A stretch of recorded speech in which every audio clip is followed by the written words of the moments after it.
अनिका, अनिका, अनिका, तुम सुन रही हो ना मेरी बात?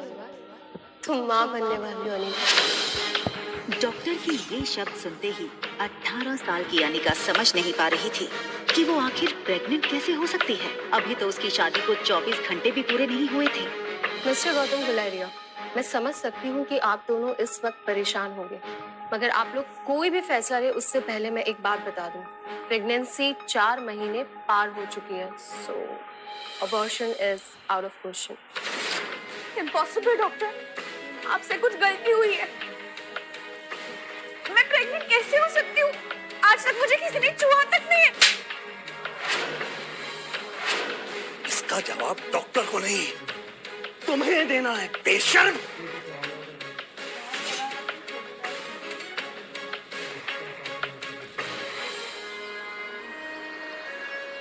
अक्सर कार की बैक सीट पर बैठने वाले गौतम आज अनिका को पीछे बैठाकर खुद ड्राइवर के साथ वाली सीट पर बैठ गए थे, मानो ऐसा करके वो अनिका को अपनी नाराजगी जता रही हो।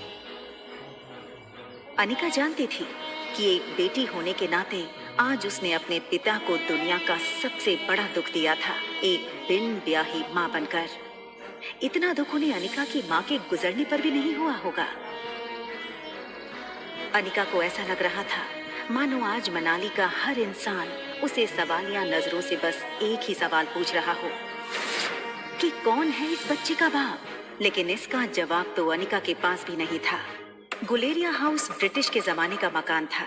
कहा जाता था यहाँ इंग्लैंड के अधिकारी वेकेशन मनाने आते थे, लेकिन अच्छे से मेंटेन न करने की वजह से पिछले कुछ सालों से थोड़ा बज्जर सा लगने लगा था।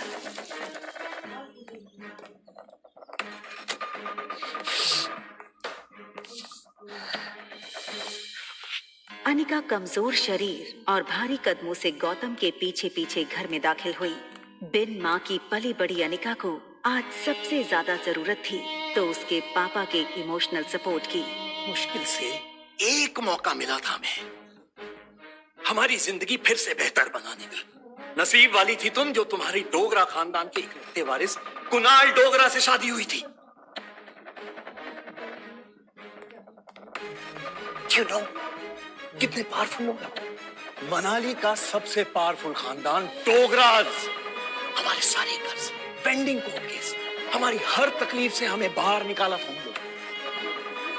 लेकिन शादी के 24 घंटे में ही तुमने हमारी जिंदगी वापस से जहन्नुम बना दी। उन लोगों को अगर तुम्हारे इस कारनामे के बारे में पता चलेगा तो पता नहीं क्या होगा। और तुम्हारी छोटी बहन कामिनी, उससे कौन शादी करेगा? भले ही वो तुम्हारी सौतेली बहन हो, लेकिन तुम्हारे इस कारनामे की वजह से उसकी भी तो बदनामी होगी।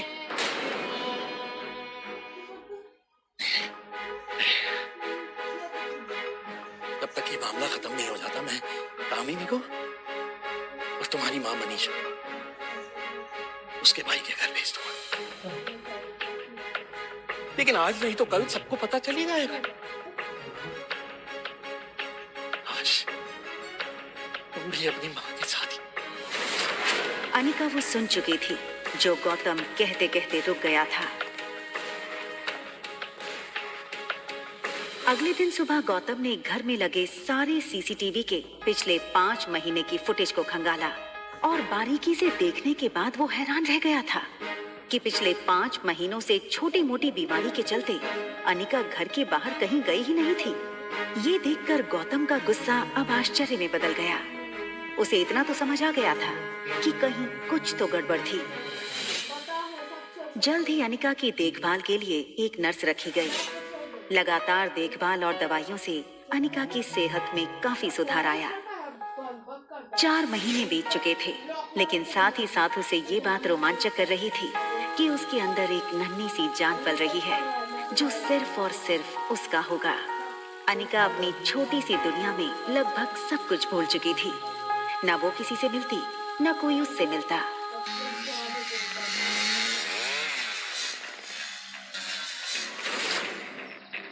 अनिका ने जैसे ही लड़की को देखा उसकी धड़कन मानो डर और टेंशन से तेज हो गई। ये लड़का और कोई नहीं बल्कि अनिका का पति कुणाल डोगरा था।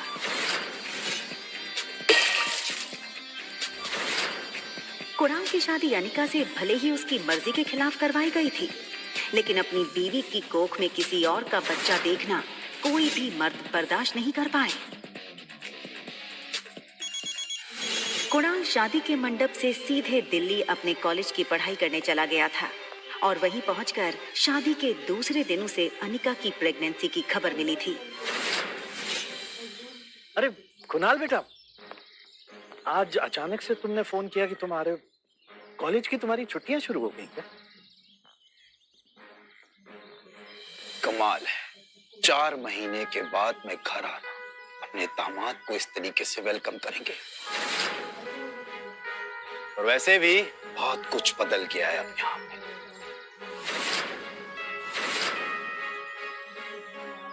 आओ बेटा, अंदर चलकर बात कर।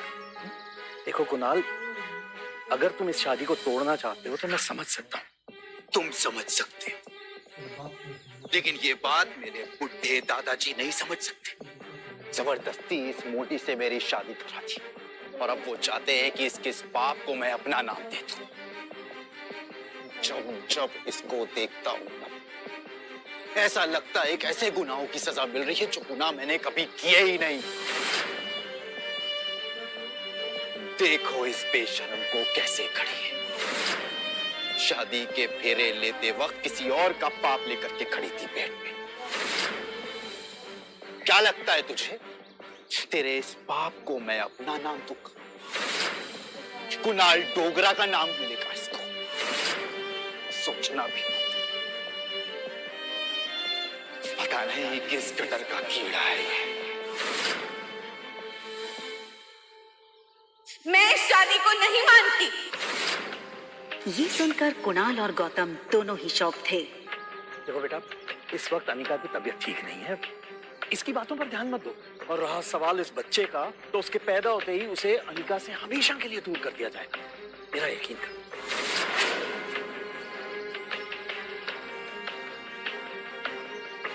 ठीक उसी पल अचानक से अनिका के पेट में जोरों से दर्द शुरू हो गया।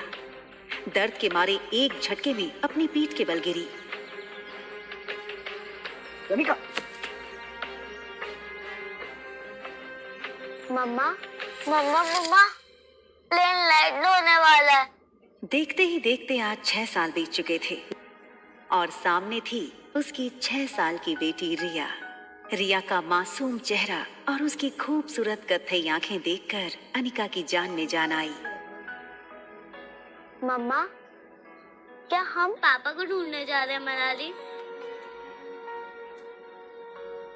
मैंने कितनी बार कहा तुमसे, तुम्हारे पापा नहीं है। कम ऑन मम्मा, हमारे तो टीचर सिखाते हैं कि सब बच्चों के मॉम एंड डैड होते हैं।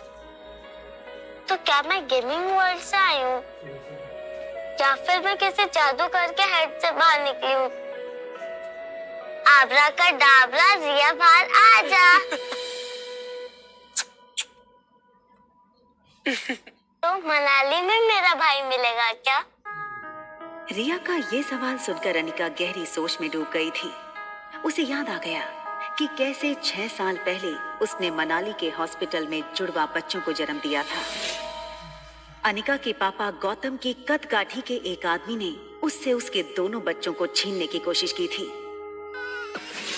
कमजोर अनिका ने बड़ी हिम्मत से उस आदमी को रोकने की कोशिश की और उसका सामना कर रिया को तो बचा लिया, मगर अफसोस कि वो अपने बेटे को नहीं बचा पाई और वो आदमी अंधेरे में उसके बेटे को लेकर भाग गया था।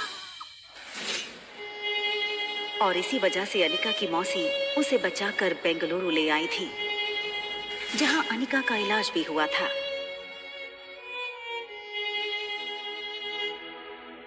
हालांकि इन 6 सालों में अनिका पूरी तरह से बदल चुकी थी।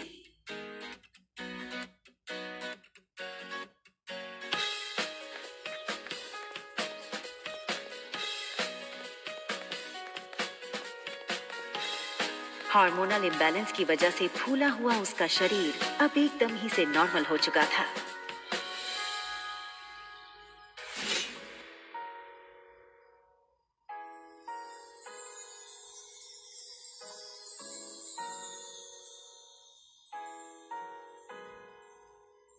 कितनी खूबसूरत लग रही हो तुम।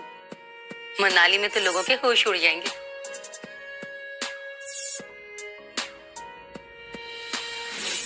फ्लाइट अटेंडेंट हो या फ्लाइट के अन्य यात्री, सब लोग आते जाते अनिका पे एक नजर जरूर डालते, और डालते भी क्यों नहीं। शिफॉन की साड़ी में अनिका किसी भी फिल्मी एक्ट्रेस से कम नहीं लग रही थी। Excuse me, ma'am. Is there anything I can bring for you?